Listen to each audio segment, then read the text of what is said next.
Halo, selamat pagi. Jumpa lagi dengan channel Star Knowledge.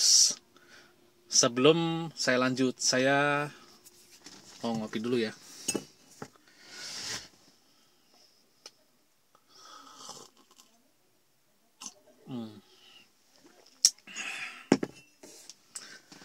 Oke, pagi-pagi begini, udaranya segar. Semalam habis hujan, jadi pagi ini lumayan cerah sih cuacanya, tapi mungkin siang juga agak mau mendung lagi, ya. Tapi tidak akan menghalangi saya untuk bikin konten YouTube khusus Toyota Starlet, ya, biar pemilik dari Toyota Starlet lebih banyak mendapatkan informasi yang juga banyak, ya. Kali ini saya mau membahas tentang karburator Toyota Starlet, khususnya Starlet keluaran tahun 93 hingga 98, ya. Kenapa saya lebih tertarik membahas karburator Toyota Starlet yang sudah memiliki cuk otomatis ini? Karena jawabannya cuma satu. Karburator ini beda dari yang lain, ya. Sangat beda karena fiturnya juga sangat advance sekali, ya. Ditandai dengan banyaknya selang vakum. Dan kebanyakan dari pengalaman saya yang saya tangani, selang vakumnya itu kebanyakan sudah berantakan, ya. Sudah nggak jelas lagi. Dan memang kebanyakan juga montir-montir bengkel juga nggak ngerti, nggak paham selang vakum itu untuk apa. Jadi banyak yang dibikin buntu lah, banyak part yang hilang lah, salah pasang lah, dan segala macam dan sebagainya gitu ya. Padahal sebenarnya karburator ini sangat membutuhkan, ya, sistem vakum yang advance, ya. Jadi salah satu selang vakumnya ada masalah, kerja dari karburator ini juga kurang maksimal, ya. Karena seperti yang dilihat, yang kamu lihat sendiri, banyak sekali, ya, ini vakum-vakumnya, ya, di start 1, 2, ya, 3, ya, 4, ya, dan ini ada sebuah alat elektronik untuk bekerjanya katup cuk secara otomatis yang digerakkan oleh kelistrikan, ya, elektrikal, yang dalamnya sebetulnya adalah lempengan bimetal yang berbentuk seperti lingkaran, ya. Jadi ada yang bertanya di salah satu video saya, minta bagaimana caranya menyetel karburator Toyota Starlet. Sebetulnya mudah, ya, untuk orang awam pun juga bisa melakukan. Yang penting tahu aja mana baut yang di setel. Jadi kalau untuk Starlet itu hanya ada dua, ya, yang bisa di setel, ya. Ini baut yang panjang ini, ya. Ini untuk setelan stasioner, ya. Setelan stasioner itu artinya setelan mesin saat hidup tapi tanpa beban, ya. Nah, ini kita setel. Kalau kita putar ke kanan berarti dia menaikkan putaran mesin, dan kalau kita putar ke kiri menurunkan putaran mesin, ya. Itu fungsi dari baut yang ini, ya. Dan yang satu lagi adalah baut setelan angin. Ini berada di sini, ya. Dia biasanya berwarna kuning kecil, ya. Nah, ini fungsinya untuk memberikan campuran yang tepat pada saat dia stasioner. Jadi pada saat stasioner sebenarnya mesin itu membutuhkan campuran yang sangat dikit bensinnya, tapi dia harus tepat campuran bahan bakar udara dan bensinnya. Jadi diatur oleh baut yang kecil ini. Karena kalau ini instalan yang tidak pas, ini mesin juga jadi agak susah di starter, dan stasionernya juga tidak rata, ya. Jadi kayak ada suara napas yang blep blep blep blep blep blep blep blep. Nah, itu biasanya berasal dari setelan ini yang tidak rata. Gimana cara nyetelnya? Cara nyetelnya, pertama hidupkan dulu mesin mobil, ya, sampai dia mencapai suhu normal. Kalau di jarum temperatur, ya, sampai setengah kurang dikit, ya. Itu temperatur normalnya Starlet, setengah kurang dikit.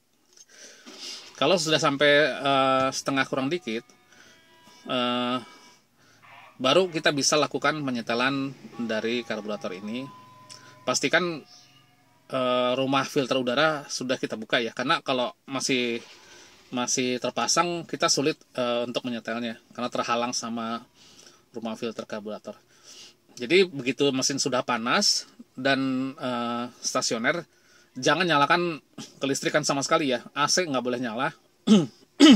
Kemudian audio juga jangan mulai ada nyala, apalagi lampu-lampu, semua dalam keadaan yang mati ya.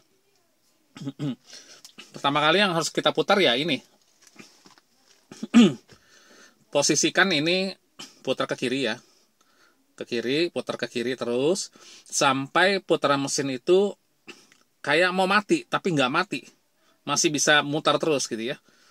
Nah, kalau sudah mendapatkan posisi seperti itu, barulah kita pindahkan putarannya ke sini ya, yang kecil ini, spuir angin ini kita putar ke kanan atau ke kiri, jadi nggak ada patokan sama sekali ya mau putar ke kanan atau kita coba putar ke kanan dulu.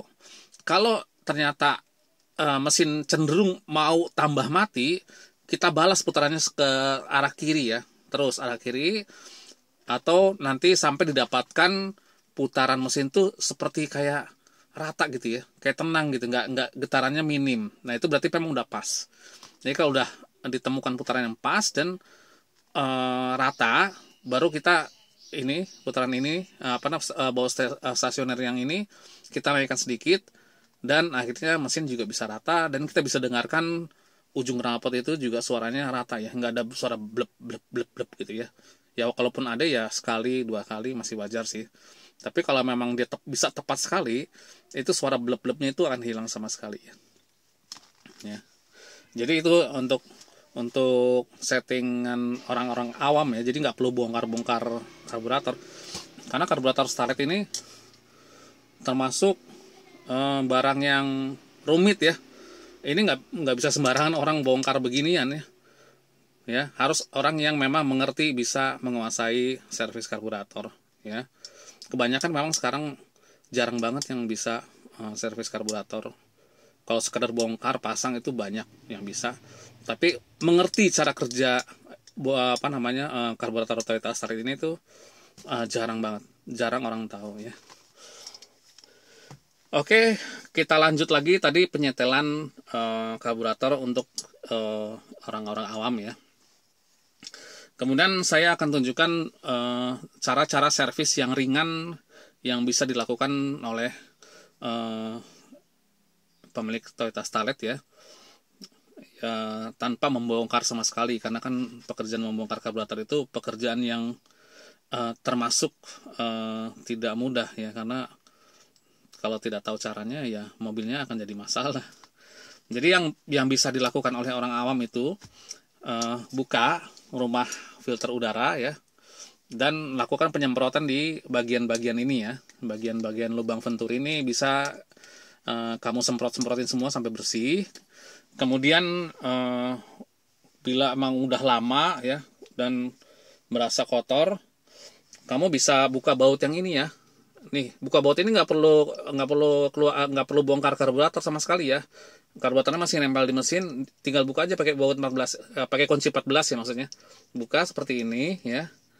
Jangan lupa nanti tadahin pakai cangkir kecil atau bisa pakai kain biar bensinnya juga tumpahnya nggak kemana-mana. Dan ini pasti akan keluarkan bensinnya. Setelah bensinnya keluar nanti, ambil karburator cleaner dan semprotkan itu ke sini, ke lubang ini ya. Semprot. Ini nanti kotorannya dia akan keluar lewat sini semua.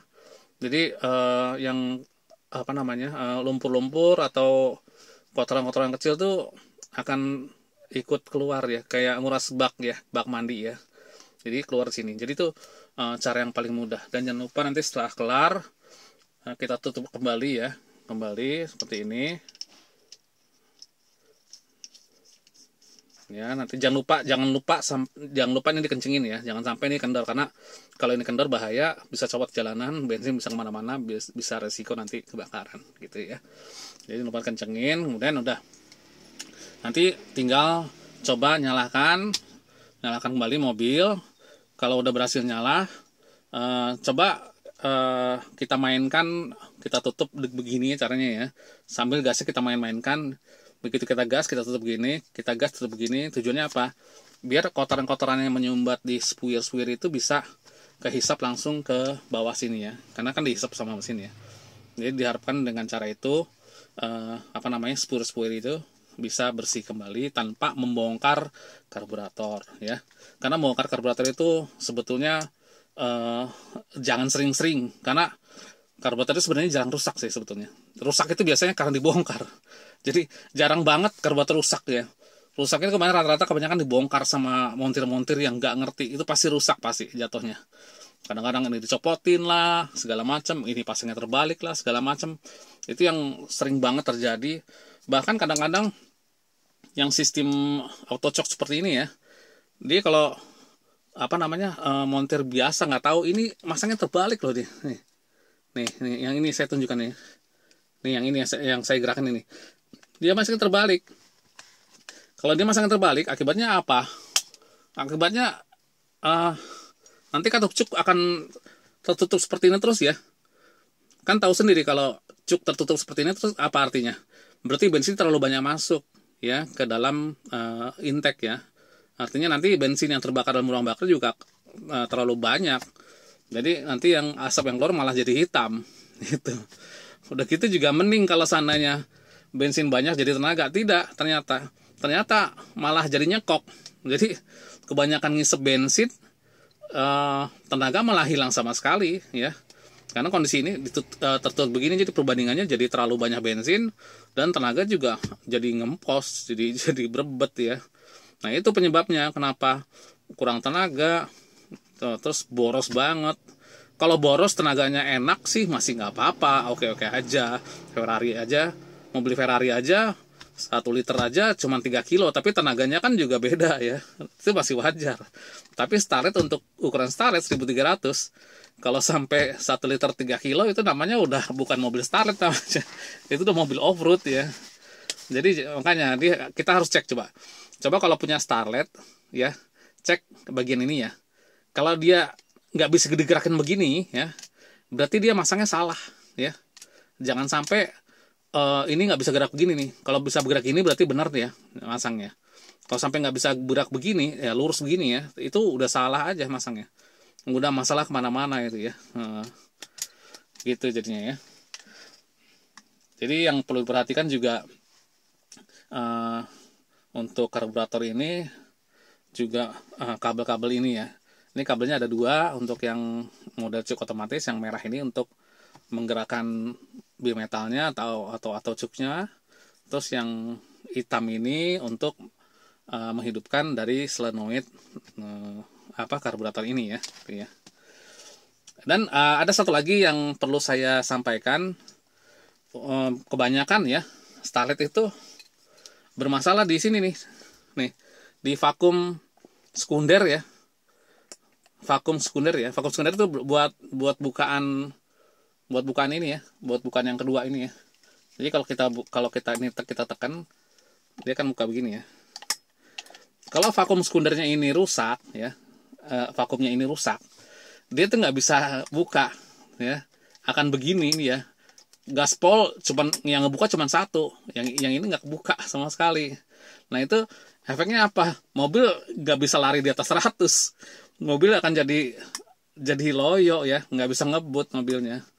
Jadi perlu diperhatikan ya, ini jangan sampai kondisinya rusak. Kalaupun seandainya ini kondisinya rusak ya bisa sih diakalin, misalnya ini bisa aja kita ikat di sini ya. Kalau kita ikat di sini itu bisa normal seperti ini ya. Nah ini kan baru normal ya. Nah gitu ya. Nah itu yang kebanyakan masalahnya di situ ya. Terus masalah-masalah lainnya juga banyak banget. Kalau karburator tuh Starlet paling banyak. Masalah lain misalnya masalah pompa akselerator ya. Pompa akselerator ini kan kalau kita gerakin atau kita tekan pedal gas, dia kan juga akan ngikut gini ya. Ya. Begitu kita tekan gas ini, harusnya di dalam sini dia ada kayak semacam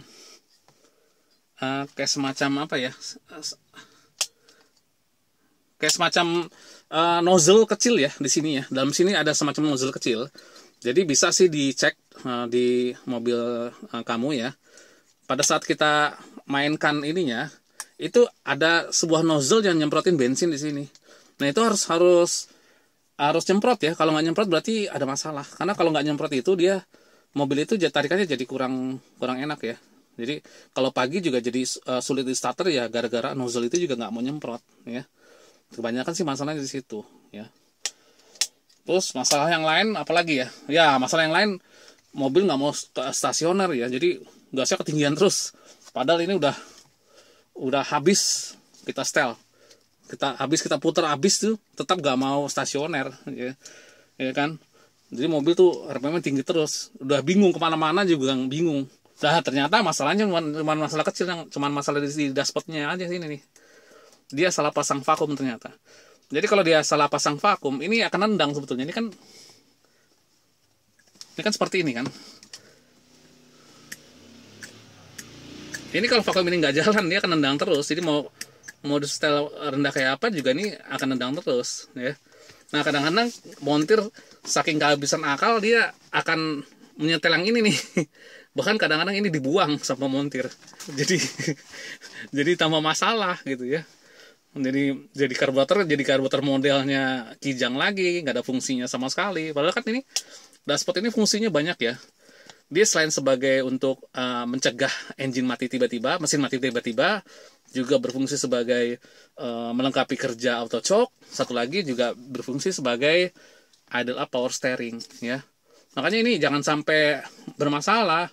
Nah ini tergantung juga dari selang-selang vakum yang ada di situ juga harus benar pemasangannya. Saya pernah saya pernah kok memuat diagram selang vakum yang Starlet punya ini ya. Cuman kebanyakan orang bingung banget lihat diagramnya aja bingung, gimana masangnya juga bingung. Tapi ya memang sih nggak harus dipelajarin satu persatu sih memang. Tapi memang kebanyakan saya sayangkan juga sih montir-montir kadang-kadang nanganin Starlet begini, main dicopotin semua, main dibongkar semua, dia sampai nggak tahu gimana caranya. Dan ini juga Starletnya juga sebenarnya udah termasuk canggih ya. Ternyata di bagian throttle paling bawah juga dialirkan air radiator ya di bagian sini ya. Terus masuk ke intake juga mendinginkan. Jadi udah termasuk bagus ya mesin Starlet itu tuh. Jadi ada pendinginan untuk lehernya si karburator dan manifold intake-nya ya. Jadi dilalui air radiator juga. Jadi temperaturnya juga stabil, nggak terlalu panas. Jadi itu yang bikin tenaganya juga lebih padat dan juga hemat, nggak terlalu panas kan. Jadi nggak terlalu banyak penguapan di saluran intake-nya gitu.